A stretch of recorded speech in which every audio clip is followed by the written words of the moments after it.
All right, so last week, everybody, I did a presentation on the power of questions within the framework of the IFW six-step sales process. And I got to tell you, it went over really, really well. And I'd like to really harp in on that because it's the first part of it, what I spoke about, getting a question, right, that you find to be really, really powerful is critical, okay?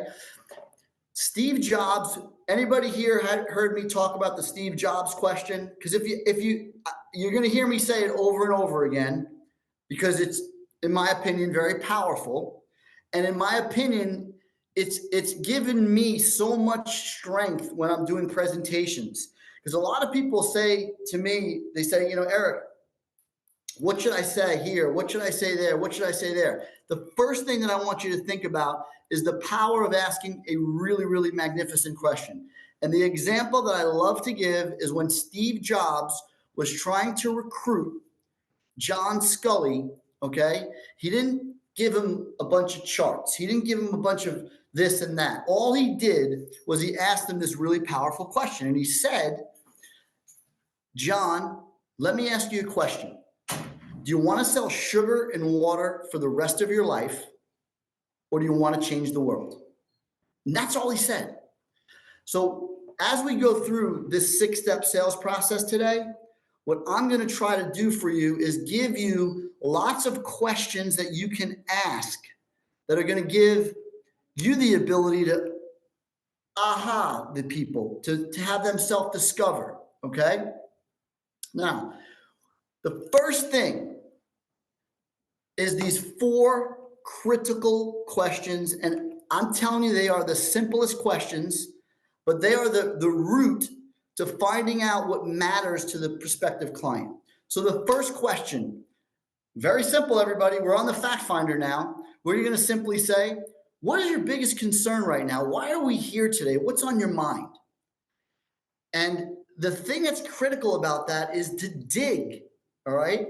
We don't want to just ask that question, kind of let it float over us, and then all of a sudden, forget about it, right? So I always tell the story about somebody that said, I'm really concerned about running out of money in retirement. And the advisor dug a little bit and said, well, why are you concerned about that? And the answer to that question was, well, my mother ran out of money. And when my mother ran out of money, I'm letting somebody in here. When my mother ran out of money, she had to go back to work and wait tables. Now, I don't know what your particular client is going to say about this, but it's different for everybody. And the whole key to asking that question is to find out what is it about that person that you're going to uncover their mom waiting tables, right? That is so key. So I want to just emphasize that first question. That to me is the most important question.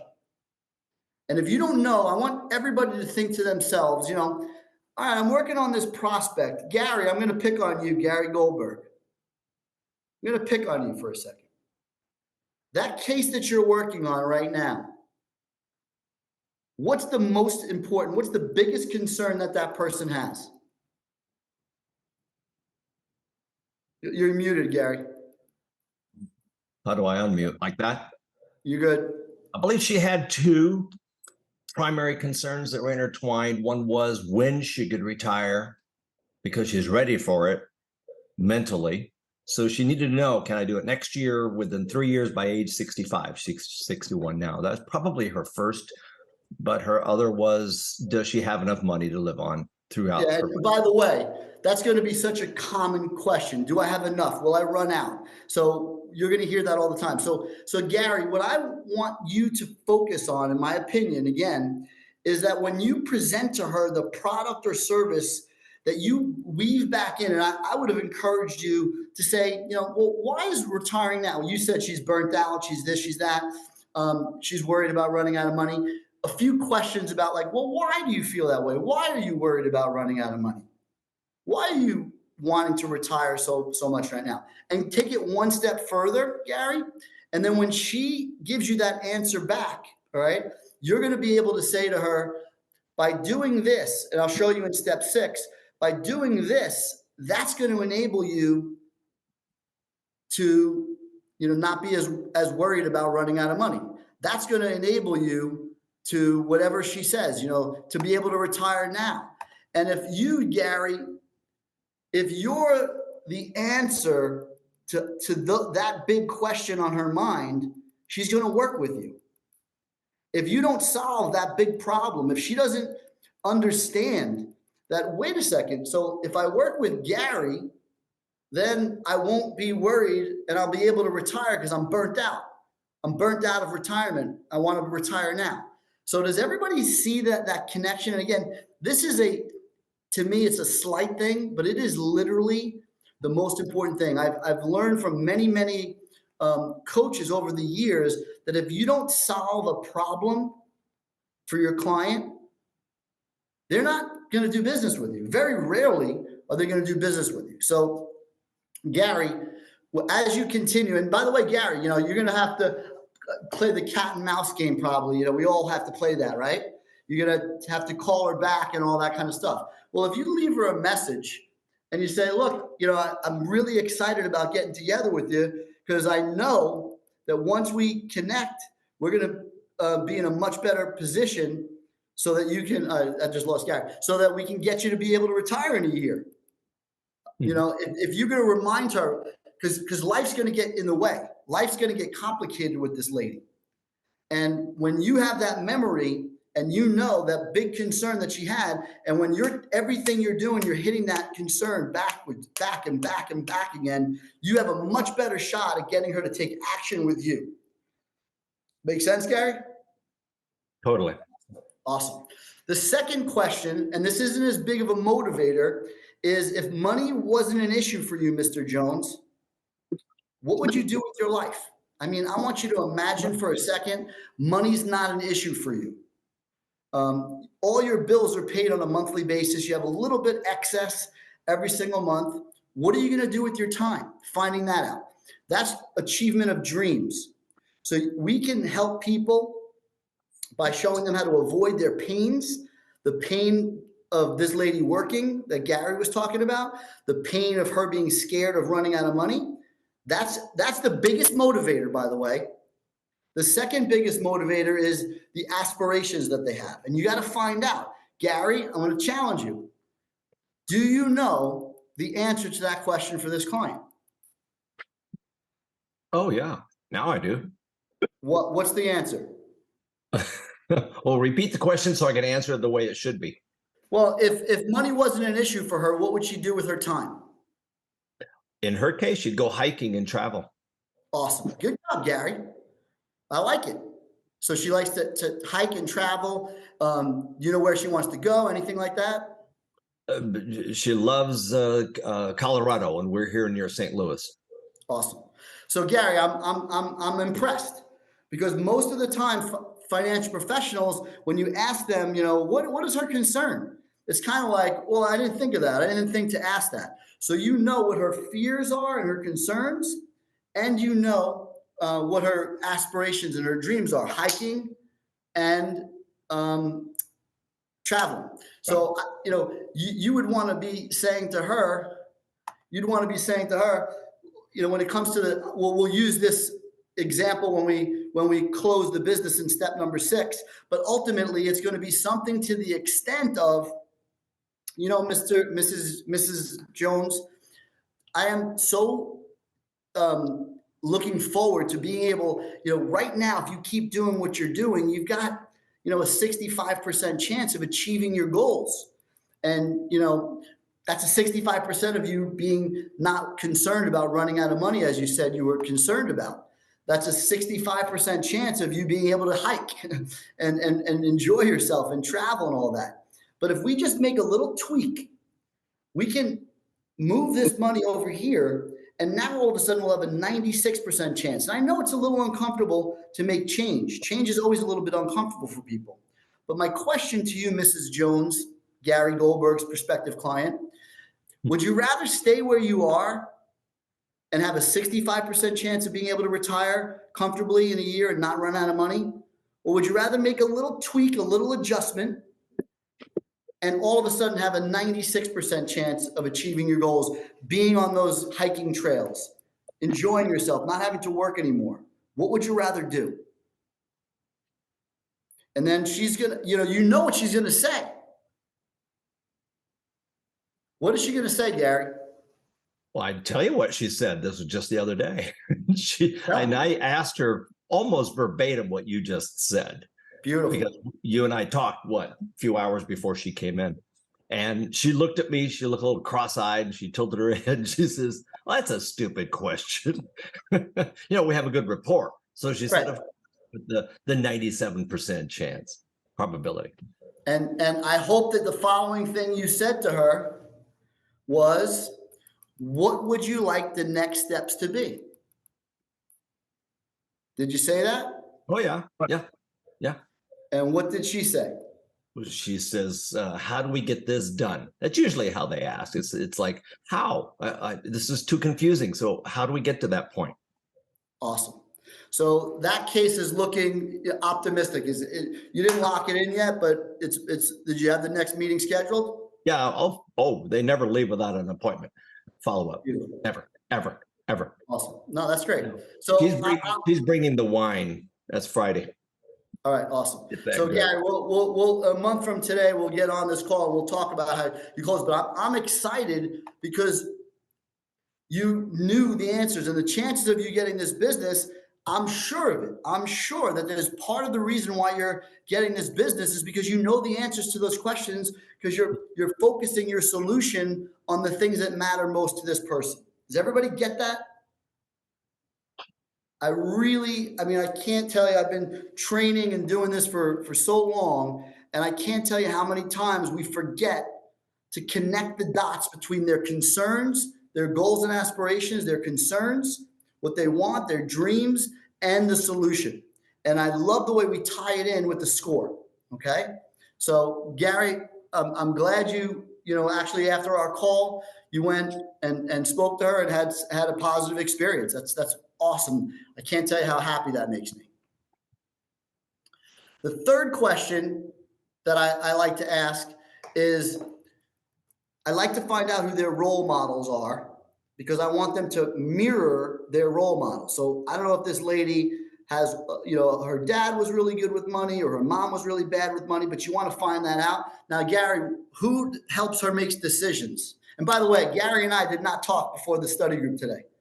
So this isn't planned. She actually had two other financial advisors besides myself. Okay. She's just over 2.3 million in assets to reposition, as I call it. And oddly enough, one died last summer, early this summer. He passed away. And the other one she knew was a little bit of a crook and had a bad reputation. Sold her one product and then she never saw him again. So you really didn't have any competition? Not really. And who helped her? Who does she run things by? Do you know that? Actually, she doesn't have anyone.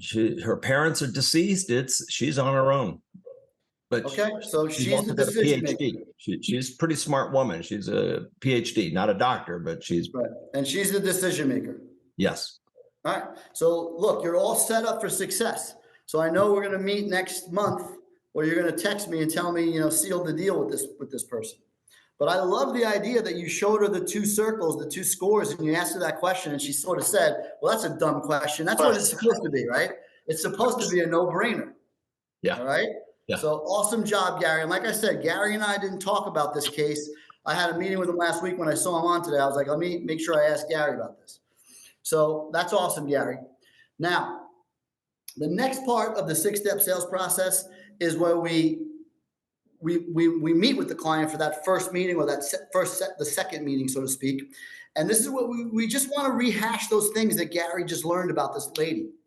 So on this next meeting, when we meet with her, the first meeting is about asking those questions, the fact finder. The next meeting that Gary had on the second meeting, if you will, after the fact finder, is all about driving home and really reinforcing the importance of all those things that Gary learned about this lady. And if you didn't do it, Gary, I'm sure you did, right? Reinforced all those things that you're going to help her achieve her goals. Because look, we all know this. At the end of the day, she's going to look at the two circles and what Gary's telling her, and chances are she's not going to look line by line. The only people that do that are the engineers. So this conceptual, this opportunity to be conceptual with the two circles, tying it back together. Can I see a nod of people that are hearing me and this making sense? Okay, awesome. So now we level the playing field on step one of connect, which I call reconnecting. Okay. I'm just letting somebody in. So it's reconnecting. Then for those of you that like to do this, I personally do. I love to show the Tom Hegna video and just get their conversation going about not living a just-in-case retirement. I love that. I love that topic. I think it is very helpful to people, and I think people relate to it. We want you to enjoy your money. We don't want you to live a just-in-case retirement. So show that video. Then we've got, and I heard Darren Jurek talking to a client about this the other day, going through the income tax chart and the U.S. debt chart, right? Yeah, I use that chart all the time. And what about the sequence of returns chart? Oh, yeah. I mean, that's tremendous. Obviously, the timing of when they're distributing their money is incredibly impactful as when they're going to take it out. Yep. So that's a very important slide. So again, everybody, step two of this process is just to, they've got to understand some big picture ideas. I was speaking to somebody else, John, and he's meeting with a doctor or something like that. Another big picture idea of how to get some people in discussions is, have you ever heard of a concept called the volatility buffer? Again, a powerful question, a question. They're going to say no.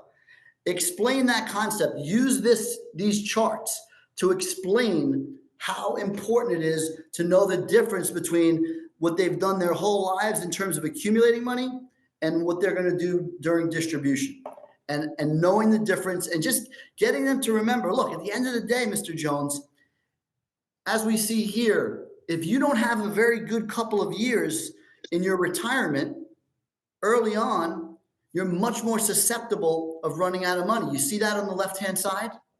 You see how you don't do very well? You're taking withdrawals, you're compounding.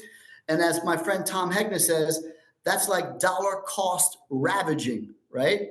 I love that term, dollar cost ravaging, not dollar cost averaging, dollar cost ravaging. That's when you're on the reverse and you start pulling money out. If it's down, you're going to be selling more, okay? So we got to be really, really mindful and careful of that. And that's where this concept of the volatility buffer comes into play. You've got to set them up so that they understand the volatility buffer concept. If they understand that, they're not going to ask you every little nook and cranny of the product specifications. Darren, Jurek.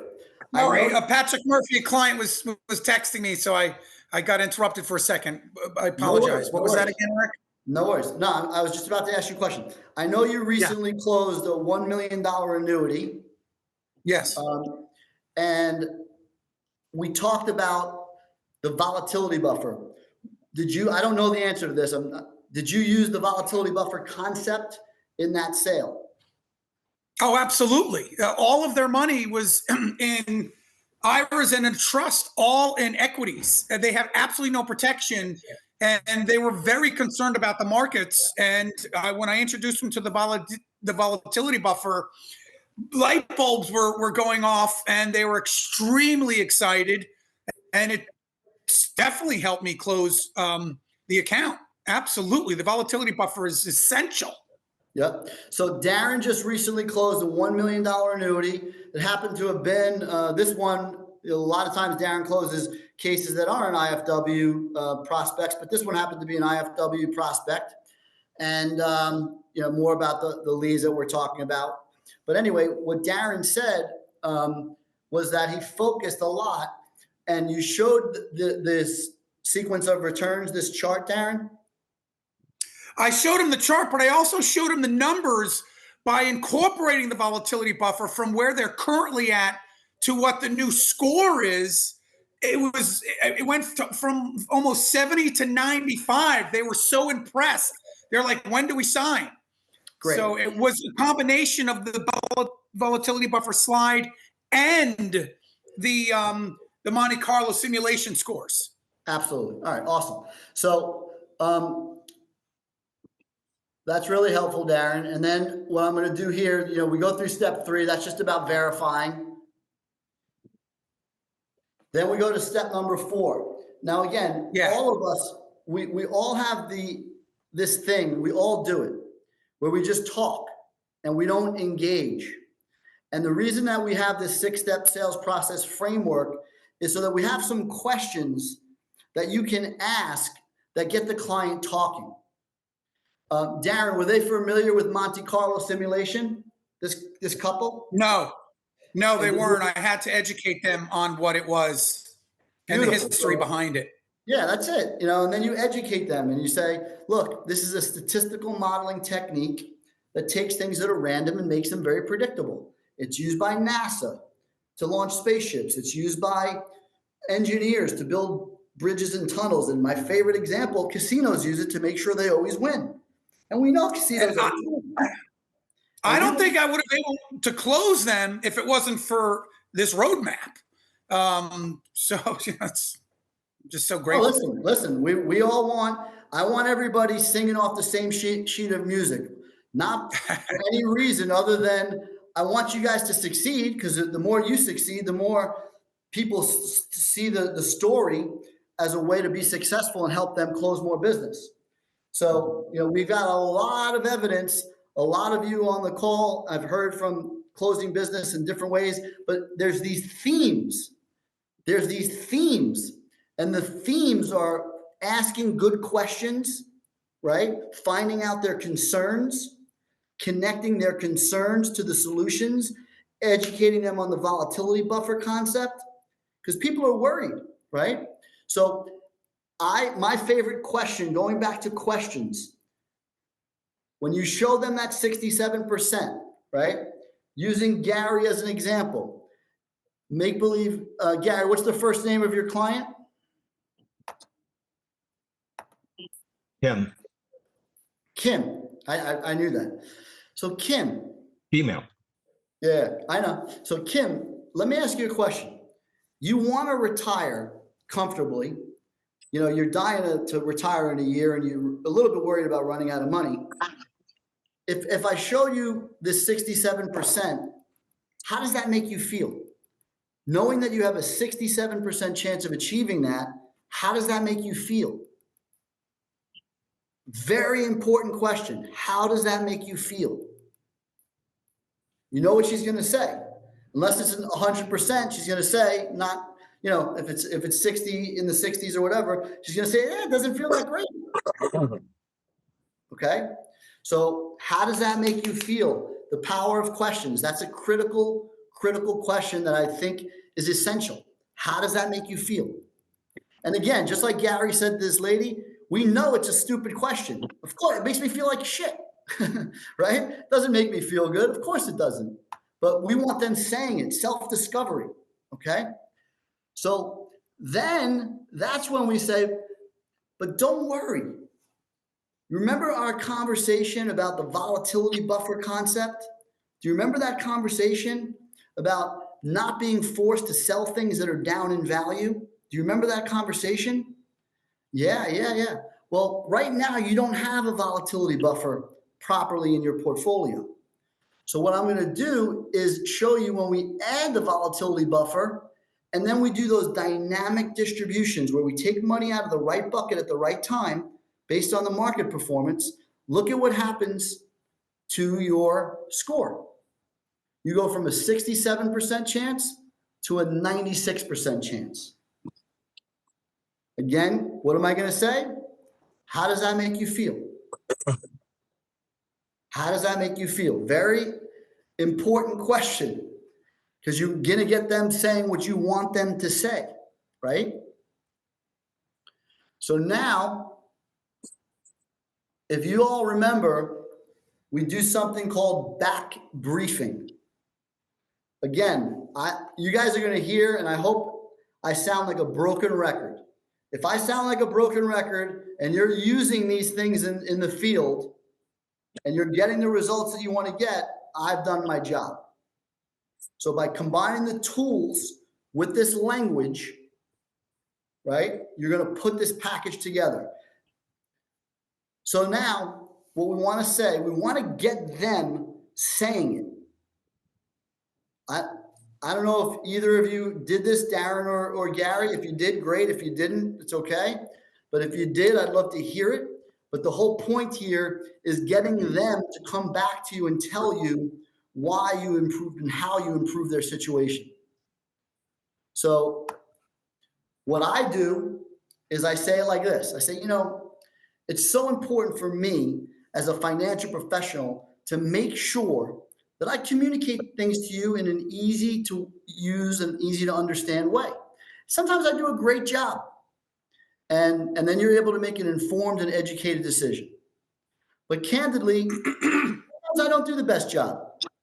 I use too many acronyms, I maybe talk too fast, and then you don't get it and you can't make an informed decision. So the best way I know how to see if I've done a good job is to ask you to explain back to me how we got from that 67 to 96.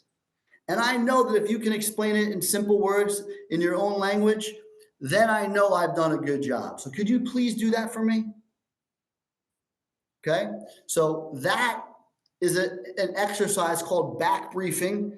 It's well documented that when people are saying it, they're believing it, they're owning it, they're owning their decision, and they're believing it because they're saying it. Okay? Do either of you guys use that technique by chance? No, I have not. Okay. Sorry, I did But not. I like it.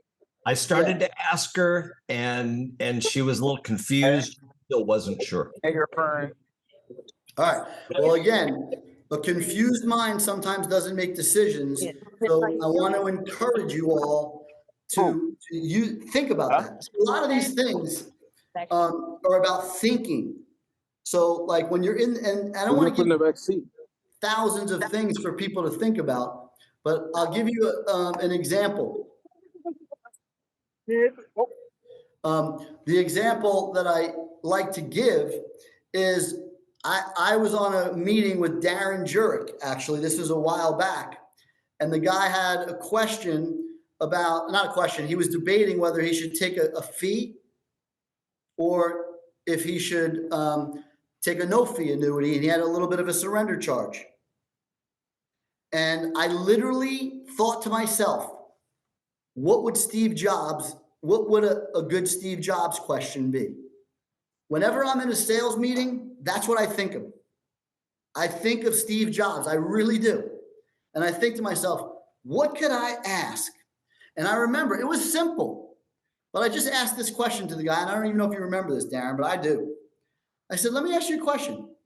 Would you rather pay $3,000 or $6,000 to get out of this? Well, I remember it. Would you rather keep paying $18,000 a year for the rest of your life? And we closed them. We closed them. Yes. But I'm telling you, that came from, I got to ask a good question. I got to ask a good question. So I want to encourage you all, those 4 questions in the beginning, finding out their concerns and their pain, finding out their goals and their aspirations, their dreams, finding out who helps them make financial decisions and who their financial role models, positive and negative. Those 4 questions, make sure you grab them. Make sure you get them. But then, most important, bring them back in when you show the 2 circles, right? That Scott Rosen hopefully will help you in the beginning shape these up. and say, look, if I can show you the 67 to 96 and you literally want to reconnect. Okay. Glenn is asking a question. I'm going to answer it. So Glenn, he was paying for a rider. He was paying like $6,000 a year for a rider. And he didn't need the rider or want the rider in his annuity. So we moved him to a non-fee annuity. So that's why I asked him, do you want to pay $3,000 to get out of this? Or do you want to pay $18,000 a year to stay in it for the rest of your life? Okay, thank you for that clarification. Question. Okay, got it? Does it make sense, Gary?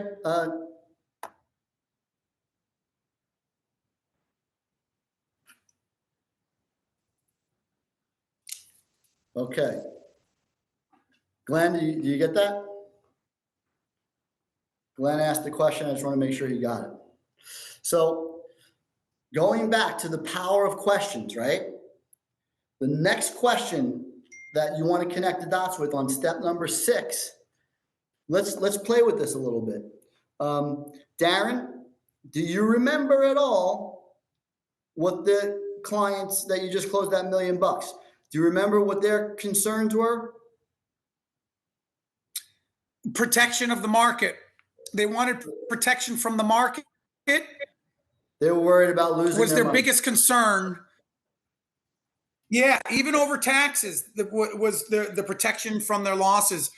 Her husband's really sick, so she was really worried when he went, because he handles everything.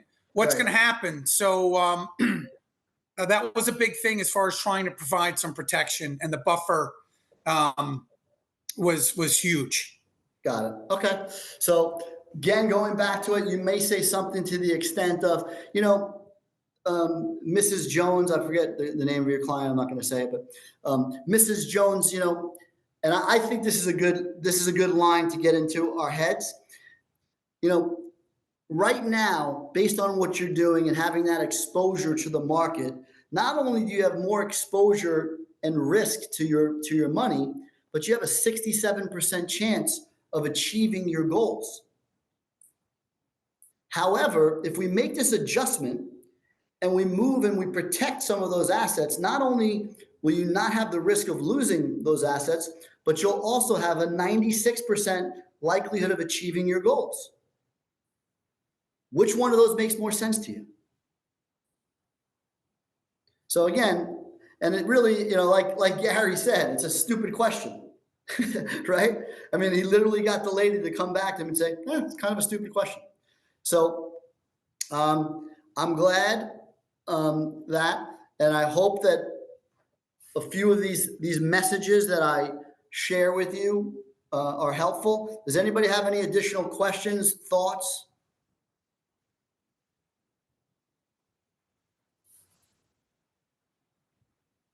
Comments?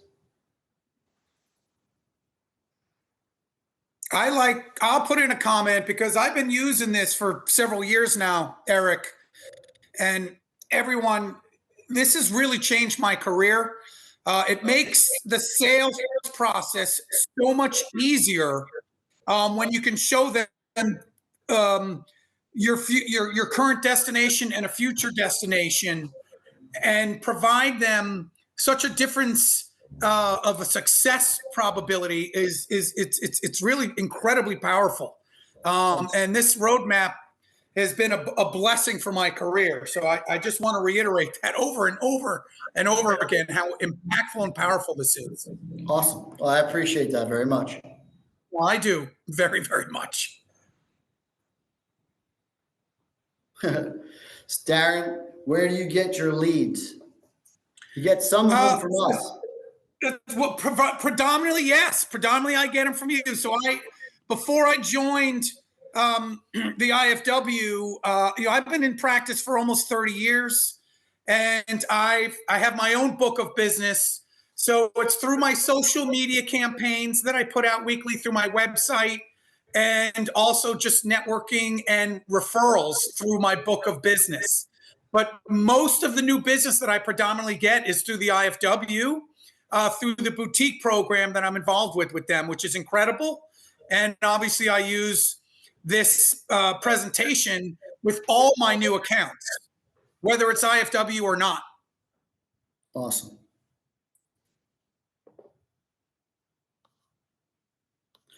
And like I said, everybody, listen, I know there's people on this call right now that are like, where are my goddamn leads? Where are my goddamn leads? I know. Yeah, where are mine? It's been slow. Yeah, but it's listen, we turn over these quality appointments. Some people are having better success than others with getting more and more. And that's why we've got this digital department that we're creating, and we're doing our best. That's all I can tell everybody. All right. They'll come. Yeah. So. Question. Yes. You've got the 6-step sales process, but then the two gentlemen that have had some success, they said they didn't use step number 5 to have the customer reiterate, what it is that they're doing. But at that point, they kind of already had the yes. Right. The lady said, "How do we get this done?" Right. I've always been told when you hear a yes, stop selling. Right. So, would you agree that it would not be wrong? She was already on board, on step 4, sign me up. I mean, to just end it right there and say, okay, well, let's get this rolling. Absolutely. I mean, when you're getting a buying signal, don't keep talking yourself out of the deal, right? Yes, Absolutely. exactly. I agree with that, George, wholeheartedly.